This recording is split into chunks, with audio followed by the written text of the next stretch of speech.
वैकुंठ में स्वर्ण कमलों का सागर लहराता था। वहां का हर कण दिव्यता से भरा हुआ था। लक्ष्मी जी श्रीहरि विष्णु के चरणों में विराजमान थीं। उनके नयनों में करुणा, मुख पर चंद्रमा जैसी शीतलता और मन में असीम प्रेम। ठाकुर जी के अधरों पर मधुर मुस्कान थी।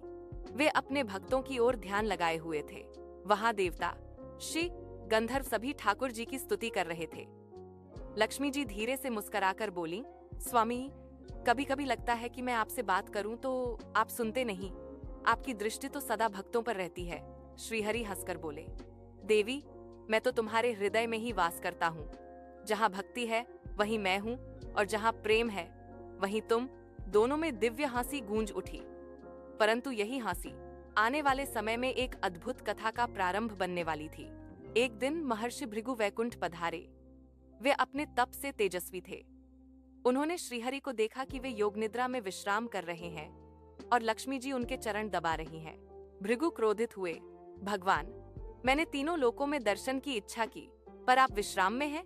उन्होंने क्रोध में श्रीहरि के वक्ष पर पांव रख दिया। लक्ष्मी जी यह देखकर कंपित हो उठी। उन्हें यह असहनीय लगा कि किसी ने उनके प्रभु के वक्ष पर पांव रखा।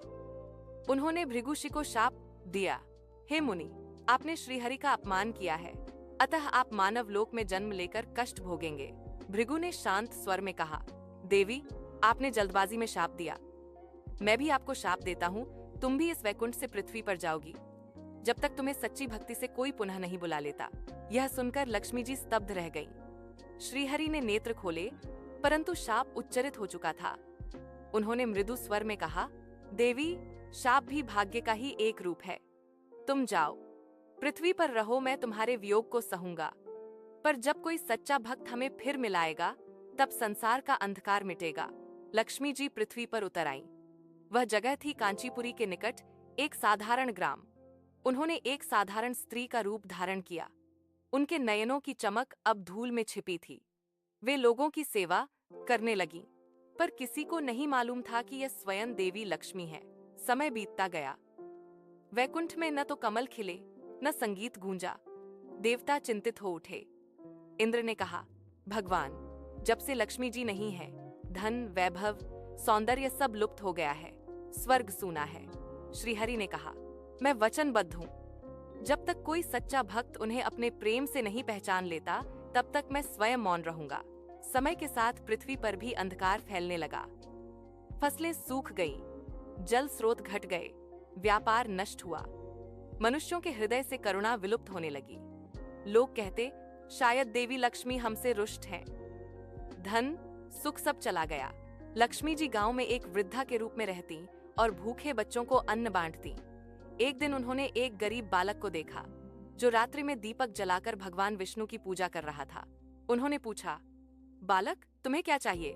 बालक बोला, माँ, मेरे पास कुछ नहीं, पर मैंने सुना है कि यदि कोई ठाकुर जी को सच्चे मन से पुकारे तो वे अवश्य आते हैं। मैं बस उनका एक दर्शन चाहता हूँ।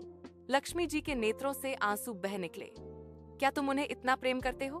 बालक ने कहा, मुझे तो नहीं पता प्रेम क्या होता है, पर जब मैं उनका नाम लेता हूँ तो दिल में उजाला फैल जाता है। वह बालक प्रतिदिन ठाकुर जी का नाम जपने लगा। धीरे धीरे उसके छोटे से घर में खुशहाली आने लगी। गांव के लोग चकित हुए, जिसके पास कुछ नहीं, उसके घर में अब प्रकाश क्यों? लक्ष्मी जी मुस्कुराईं। उन्हें एहसास हुआ कि यह वही सच्चा भक्त है जिसके लिए श्रीहरि ने कहा था। एक रात लक्ष्मी जी ने स्वप्न देखा, ठाकुर जी कमल सागर में खड़े हैं और कह रहे हैं, देवी, तुम्हारा वियोग अब समाप्त हो। इस बालक की भक्ति ने हमें फिर से मिला दिया। अगले दिन गांव में भयंकर तूफान उठा। आकाश से दिव्य प्रकाश उतरा। बालक की झोंपड़ी से तेज उजाला निकलने लगा। लक्ष्मी जी का वृद्ध रूप विलीन हो गया और वे अपने दिव्य रूप में प्रकट हुई, स्वर्ण आभा से दमकती हुई, कमल के आसन पर।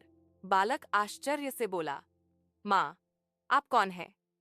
उन्होंने कहा, मैं वही हूँ जिसे लोग लक्ष्मी कहते हैं। तुम्हारी भक्ति ने मुझे मेरे प्रभु से फिर मिला दिया है। और तभी आकाश में श्रीहरि विष्णु प्रकट हुए। उनके मुख पर अपार शांति थी।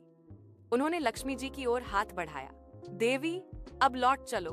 तुम्हारा प्रेम और इस बालक की भक्ति ने संसार को पुनः प्रकाश से भर दिया। दोनों का मिलन होते ही पृथ्वी पर वर्षा हुई, खेतों में हरियाली लौट आई, लोगों के चेहरों पर मुस्कान लौट आई। श्रीहरि ने उस बालक को अपने सम्मुख बुलाया और कहा, वत्स, तुम्हारी भक्ति ने संसार का उद्धार किया है। माँ लक्ष्मी ने जो दिया है वह केवल तुम्हारे लिए नहीं, सभी के लिए है। बालक झुक गया। प्रभु, मुझे कुछ नहीं चाहिए, बस इतना कि जब भी कोई आपके नाम से पुकारे उसके जीवन में उजाला हो। श्रीहरि बोले, तथास्तु, तुम्हारा नाम युगों युगों तक स्मरण किया जाएगा, और जो इस कथा को श्रद्धा से सुनेगा उसके जीवन से अंधकार मिट जाएगा। लक्ष्मी जी और श्रीहरि वैकुंठ लौट आए। स्वर्ग फिर से कमलों से भर गया। गंधर्वों ने गीत गाए। श्रीहरि ने कहा, देवी, अब मैं जान गया कि प्रेम केवल संग में नहीं, स्मृति में भी होता है। जब तुम दूर थीं, तब भी तुम मेरे हृदय में थीं। लक्ष्मी जी ने मुस्कुराकर कहा, और मैं जान गई कि सच्चा प्रेम भक्ति से भी महान होता है, क्योंकि वही हमें पुनः मिलाता है। देवताओं ने घोषणा की, जो भी लक्ष्मी जी और श्रीहरि की इस कथा को श्रवण करेगा उसके जीवन से दुर्भाग्य दूर होगा। लोगों ने दीप जलाए, भजन गाए और वैकुंठ से दिव्य प्रकाश पृथ्वी पर बरसने लगा। वह बालक बड़ा होकर संत बना, संत मधुरदास। उन्होंने अपने जीवन का लक्ष्य बना लिया। जहाँ प्रेम और भक्ति मिले वहीं भगवान बसते हैं। समापन। प्रेम, भक्ति और प्रकाश का शाश्वत संदेश। युग बीतते गए, पर लक्ष्मी जी के वियोग की यह कथा आज भी याद दिलाती है कि जब भक्ति सच्ची होती है तब भगवान स्वयं भक्त के घर आने में देर नहीं लगाते। जहाँ प्रेम है वहाँ लक्ष्मी है, जहाँ भक्ति है वहाँ ठाकुर जी हैं, और जहाँ दोनों मिल जाएं वहाँ सारा संसार उजाले से भर जाता है।